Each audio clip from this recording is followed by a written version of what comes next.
We're in the Metropolitan Museum of Art looking at a fabulous mask that was made by people who lived on an island in the Torres Strait. This is a body of water between New Guinea and Australia that has hundreds of islands, most of which are uninhabited. This is from a particular island called the Mabuiag Island. What we have here is a turtle shell mask divided into 3 registers. In the bottom we have a human face, above it the face and body of a bird, and above that feathers. Now, it is only in the Torres Strait that we find masks made out of this very precious material of turtle shell. In this particular case, we have a frigate bird depicted, and we have a face that has raffia attached to it, as though it were hair, and in fact, in other examples, it really is human hair. What I notice is that we have a lot of pieces that have been stitched together. The piece that forms the face, 3 decorative pieces that surround that. We have a piece underneath, another piece in the back, and then the bird itself is made up of many pieces of turtle shell. And in addition to turtle shell, we also have feathers and shell and raffia that add to the texture and the materiality of this piece.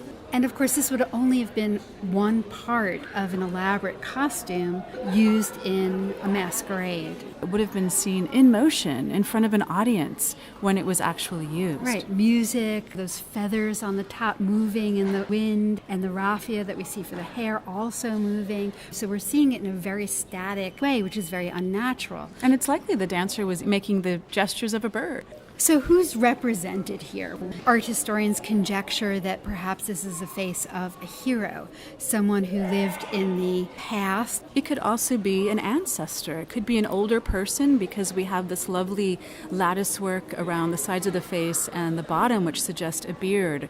Somebody important in your lineage who you would want to honor through this mask. And perhaps that person was associated with the frigate bird on the top of the mask, or perhaps the frigate bird was associated in some way with the wearer of the mask.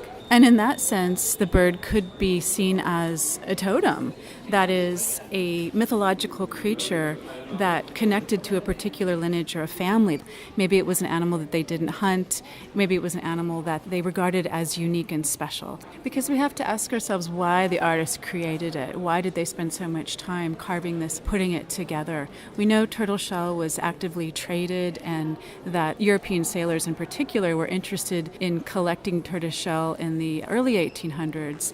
We know that by the late 1800s, the presence of missionaries had made this practice almost obsolete. In fact, they asked the Torres Strait Islanders to burn their masks, to destroy them. So the only examples that we have today are in collections that anthropologists, ethnographers, sailors, missionaries, folks that were outsiders in the Torres Straits might have collected. In the end, we're not sure whether this dates to the late 19th century, and so we're not sure if this is an object that was made for the people themselves or was made to be exported for tourists and collectors. Because there are accounts of turtle shell masks in the Torres Straits, we assume that these were fairly important. They have a long history, a long tradition, and we know from another account in the 1930s that they were kept in special houses of stone. So it suggests that they were items that had prestige, and I would love to know more about those circular pieces on the wings. They almost look like propellers. The whole sculpture, this whole mask, gives me a feeling of flight and of upward movement. And while we may not be completely satisfied with understanding the cultural context of this piece, we can actually really appreciate it formally in this space.